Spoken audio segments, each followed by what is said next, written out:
இங்கே மலைவாழ் மக்கள் வந்து அதிகம் இருக்காங்க. அவங்களோட கல்வித்திறன் வந்து கொஞ்சம் கம்மியாக இருக்கிறது வந்து புரிஞ்சதுனால பயிலகம் அப்படிங்கிற ஒரு கான்செப்ட் வந்து ஒர்க் பண்ண ஆரம்பித்தோம். காலத்தாலும் அழிக்க முடியாத சிறந்த கல்வி செல்வத்தை அள்ளி அள்ளி தரும் நவீன சரஸ்வதி.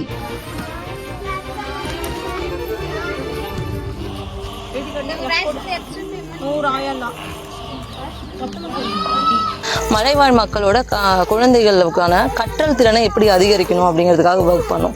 அதுக்காக தான் ஈவினிங் டியூஷன் சென்டர்ஸ் வந்து டெய்லியும் வந்து நடத்த ஆரம்பித்தோம். 2022 தொடங்கி இன்று வரை பல குழந்தைகளின் வாழ்க்கையில் ஒளியேற்ற வந்த சிங்க பெண். இப்போ பண்ணிட்டு இருக்க இந்த 15 வில்லேஜஸ் இல்லாமல் இன்னும் கிருஷ்ணகிரி மாவட்டத்தில் நாங்கள் 88 வில்லேஜஸ் வந்து இன்னும் பண்ணாமல் இருக்கோம்.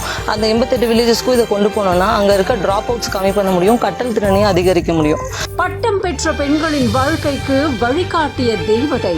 இதன் மூலமாக அவங்க கூட ஒர்க் பண்ணுறது மட்டும் இல்லாமல் அவங்களுக்கான அவேர்னஸாக இருக்கட்டும், இல்லை அவங்களுக்கான பேசிக் நீட்ஸாக இருக்கட்டும், இதுக்கு எப்படி எங்களால் முடியுமோ அதுக்கான சப்போர்ட்ஸ் எப்படி பண்ண முடியுமோ அதுக்கு அவங்க கூடயே இருந்து நாங்கள் ஒர்க் பண்ணிட்டு இருக்கோம். சமூக சேவையை பாராட்டி சுதந்திர தினத்தன்று கௌரியை கௌரவித்த தமிழ்நாடு அரசு. இதெல்லாம் அங்கீகரிக்கும் வகையில் தான் சோஷியல் ஒர்க்குக்கான சிறந்த இளைஞருக்கான விருது வந்து முதல்வர் வந்து இந்த ஆண்டு எனக்கு வழங்கினார். கண்ணாம்பூச்சி 8 72 பத்ரம் கிருஷ்ணகிரி மாவட்டம் ஹொசூரை சேர்ந்த சமூக ஆர்வலரும் ஆடிட்டரா வேலை பார்த்துக்கிட்டு இருக்கிற நிலையில கல்வியில பின்தங்கிய மாவட்டமா கிருஷ்ணகிரி மாவட்டம் இருக்கிறத உணர்ந்திருக்காங்க.